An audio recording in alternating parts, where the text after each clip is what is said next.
Hello friends, आज जो topic of discussion है वो है solution. It's a very important chapter of class 12th chemistry.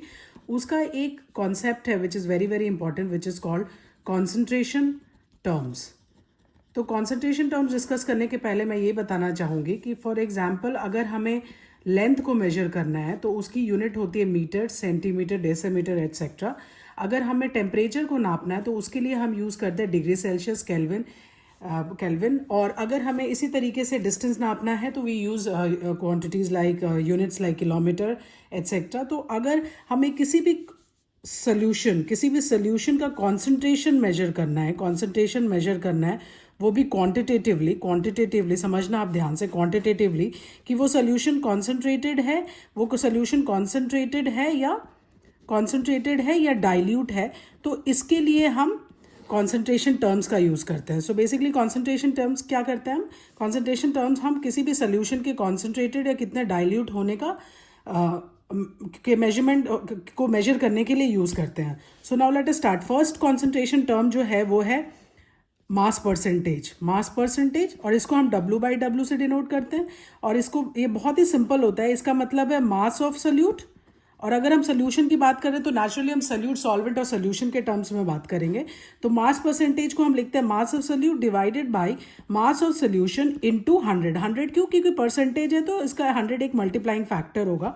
For example अगर हम एग्जाम्पल के फॉर्म में बताएं तो एग्जाम्पल है, अगर हम 10% ग्लूकोज सोल्यूशन लेते हैं, ग्लूकोज सोल्यूशन, इसका मतलब होता है 10 gram of glucose dissolve in कितना, 100 ग्राम ऑफ सोल्यूशन. एक ये तरीका है बोलने का. या हम कहते हैं 10 gram of glucose dissolve in 90 gram of water. This was first. Second इसी से मिलता जुलता होता है जिसे हम वॉल्यूम परसेंटेज की बात करते हैं.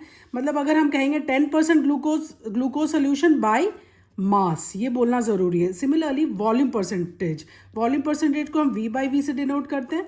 और ये भी बहुत सिंपल है, वहाँ मास था, यहाँ पे वॉल्यूम है, तो उसको हम लिखेंगे volume of solute divided by volume of solution into 100 again. और इसको अगर हमें एग्जाम्पल के फॉर्म में डिस्कस करना होगा तो अगर 10% इथेनॉल सोल्यूशन अगर मैं कह रही हूँ, इथेनॉल सोल्यूशन बाय वॉल्यूम, तो इसका मतलब है 10 ml of ethanol solution is present in 100 ml of solution, या 10 ml of ethanol is present in 90 ml of water. Simple. Third इसी से मिलता जुलता है जिसे हम कहते हैं mass by volume percentage. As the name suggest, इसका मतलब होगा मास ऑफ सोल्यूट, न्यूमरेटर में होगा mass of solute divided by volume of solution into again 100. और इसको अगर हमें एक्सप्रेस करना है एग्जाम्पल के फॉर्म में, तो इसका फॉर एग्जाम्पल अगर हमारे पास एग्जाम्पल है 3% शुगर सोल्यूशन, तो इसका मतलब क्या होगा, 3 ग्राम, ऊपर में मास था, 3 gram of sugar dissolve in volume of solution, तो 100 ml of dissolve in 100 ml of solution. Fourth बहुत ही इंपॉर्टेंट है विच इज कॉल्ड पार्ट्स पर मिलियन. और ये जो पार्ट्स पर मिलियन जो ये कॉन्सेंट्रेशन टर्म है, ये बेसिकली उस सोल्यूशन के लिए यूज़ होती है जिसमें सोल्यूट की क्वांटिटी बहुत स्मॉल होती है. For example saline sea water, हमें पता है कि नेचुरली सी वाटर बहुत ज़्यादा होता है, उसमें सॉल्ट की क्वांटिटी क्या होती है, बहुत स्मॉल होती है. तो ऐसे सोल्यूशन जिसमें सोल्यूट की क्वांटिटी बहुत स्मॉल होती है, तो उस केस में हम पार्ट्स पर मिलियन का यूज़ करते हैं, which is nothing but mass of solute. बहुत सिंपल है ये सारे term. Mass of solute divided by mass of solution into 10 to the power 6. यहाँ पे multiplying factor 10 to the power 6 क्यों है, क्योंकि ये है 1 मिलियन. ठीक है. अब इसका एग्जाम्पल अगर हम रिप्रेजेंट करें 5.8 ppm जब हम कहते हैं मान लो, तो इसका मतलब होता है 5.8 ग्राम पर 10 to the power 6 ग्राम. मतलब 5.8 ग्राम जो है वो 10 to the power 6 1 मिलियन ग्राम में प्रेजेंट है. दिस वॉज अबाउट पार्ट्स पर मिलियन. नेक्स्ट हम जाते हैं मोल फ्रैक्शन भी बहुत इंपॉर्टेंट कॉन्सेंट्रेशन टर्म है. मोल फ्रैक्शन बेसिकली ये एक नंबर ऑफ मोल्स का फ्रैक्शन होता है किसी भी कंपोनेंट में जो कि पूरे सोल्यूशन में प्रेजेंट है. For example mole fraction of any component, अगर हमारे पास 2 कंपोनेंट सिस्टम है ए और बी, और हमें मोल फ्रैक्शन ए का लिखना है और मोल फ्रैक्शन बी का लिखना है, तो पहले तो मोल फ्रैक्शन को हम रिप्रेजेंट करते हैं जीटा से. तो मोल फ्रैक्शन ऑफ ए क्या होगा, ध्यान से सुनना, number of moles of A divided by number of moles of A plus number of moles of B. Similarly अगर मोल फ्रैक्शन ऑफ बी लिखना है तो number of moles of B divided by total number of moles. और ऐसे ही अगर 3 component system है A B C, अगर हमें मोल फ्रैक्शन ऑफ C लिखना है तो number of moles of C divided by total number of moles of A, total number of moles, number of moles of A plus B plus C। ठीक है, इसमें एक बहुत इंपॉर्टेंट पॉइंट ये mention करना चाहूँगी कि कोई भी सिस्टम हो जो कि 2 कंपोनेंट सिस्टम हो, 3 हो या 4 या n कंपोनेंट सिस्टम हो, उसके जो total number of moles fraction होंगे, total number of mole fractions होंगे, will always be equal to 1. So in any component system, the total number of mole fraction of all the components in the solution will always be equal. The sum total of the mole fraction of all the components 1, 2, 3 to n will always be equal to n. Sixth we will talk about sixth जो concentration term है वो है molarity, which is very very important.